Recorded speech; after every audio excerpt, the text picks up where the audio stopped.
Pangolin बेहद अनूठा और विचित्र प्राणी जो अपनी खाल और अंदाज के लिए पूरी दुनिया में खास पहचान रखता है। वैज्ञानिकों की स्टडी में पता चला है कि पेंगोलिन भी कोरोना वायरस का एक स्रोत हो सकता है। चींटी खाकर पेट भरने वाला यह जीव चमगादड़ के साथ ही संदेह के घेरे में रहा है और रिसर्च कोरोना के प्रकोप को लेकर इसके गुनाह पर मुहर भी लगा रही है। चीन के कुछ वैज्ञानिकों ने जेनेटिक एनालिसिस के आधार पर इस जीव को कटघरे में खड़ा किया है। वैज्ञानिकों के मुताबिक जानवरों से इंसानों के शरीर में पैथोजन पहुंचने से इस तरह की महामारी की उत्पत्ति होती है। साल 2002 में फैली सार्स महामारी भी जानवरों की देन थी। सार्स वायरस यानी सीवियर एक्यूट रेस्पिरेटरी सिंड्रोम सिविट्स यानी कस्तूरी बिलाव से इंसानों में पहुंचा था। कोरोना पीड़ितों के शरीर की जमी हुई कोशिकाओं में जब कोरोना वायरस का अध्ययन किया गया तो पाया गया कि उसकी डीएनए रचना पेंगोलिन से काफी हद तक मेल खाती है। वैज्ञानिक ये मानते हैं कि ये वायरस चमगादड़ से पेंगोलिन में आया और पेंगोलिन से इंसानों में। साथ ही कहा जा रहा है कि कोरोना वायरस के फैलने की वजह पेंगोलिन का मांस खाना हो सकता है। तो ये नई जानकारी कोरोना वायरस की उत्पत्ति जानने और इसे रोकने में बड़ी भूमिका निभा सकती है।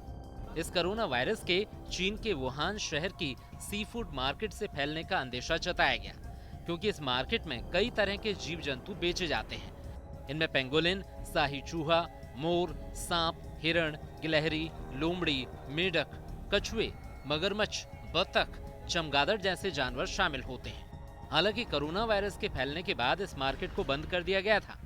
तो अब सवाल यह है कि आखिर ये पहचान कैसे हो कि कोई कोरोना वायरस से पीड़ित है।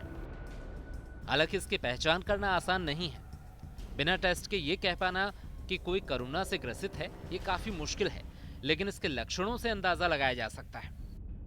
दरअसल कोरोना वायरस की पहचान इसलिए मुश्किल है क्योंकि इसके लक्षण भी स्वाइन फ्लू जैसे ही हैं। कोरोना से पीड़ित लोगों को नाक बहने और बुखार की शिकायत होती है। इसके अलावा उन लोगों में जुकाम, खांसी और गले में खराश की भी शिकायत आम है। कोरोना से पीड़ित लोगों को सिर में तेज दर्द हो सकता है। उन्हें सांस लेने में भी दिक्कत होती है। उनका बुखार न्यूमोनिया में बदल जाता है। उनके फेफड़ों में भी संक्रमण हो जाता है, जिससे किडनी को भी नुकसान होता है। कोरोना वायरस एक आदमी से दूसरे में फैलता है। ऐसे में बचाव के लिए काफी सावधानी और सतर्कता की जरूरत है। इसलिए ये जानना जरूरी है कि कोरोना से बचाव के लिए करना क्या है और क्या नहीं करना है। सबसे पहले तो अपने हाथों को साफ रखने पर ध्यान दें। इसके लिए साबुन, पानी और सैनिटाइजर का इस्तेमाल करें। खांसते और छींकते समय मुंह ढकें ताकि संक्रमण ना हो। आपस में हाथ मिलाने से बचें। सार्वजनिक जगहों पर कुछ भी छूने से बचें। खाना अच्छी तरह पकाएं। सब्जी और फलों को अच्छी तरह धोकर खाएं। मीट, अंडे अच्छी तरह पकाकर ही खाएं। जानवरों के संपर्क में आने से बचें। अपने आसपास सफाई रखें और गंदगी ना फैलने दें। आंख, नाक, मुंह पर हाथ लगाने पर हाथ तुरंत धोएं। रोगी या बीमार व्यक्ति के संपर्क में आने से बचें। सार्वजनिक जगहों पर N95 मास्क पहनें। बीमारी के लक्षण दिखने पर डॉक्टर या नजदीकी अस्पतालों से संपर्क करें।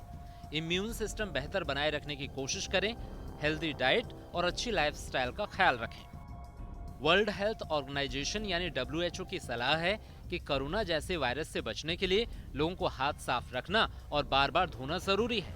लोगों को सलाह दी गई है कि वो मांस खाने से भी बचें। खांसते और छींकते समय मुंह ढकने को भी बेहद जरूरी बताया गया है। साफ है कि कोरोना जैसे वायरस के प्रकोप से बचने के लिए सावधानी बेहद जरूरी है। अगर आप सावधान और सतर्क रहेंगे तो काफी हद तक इसके कहर से बचाव संभव है, और अगर लापरवाही बरतेंगे तो इसकी चपेट में आने की संभावना ज्यादा रहेगी।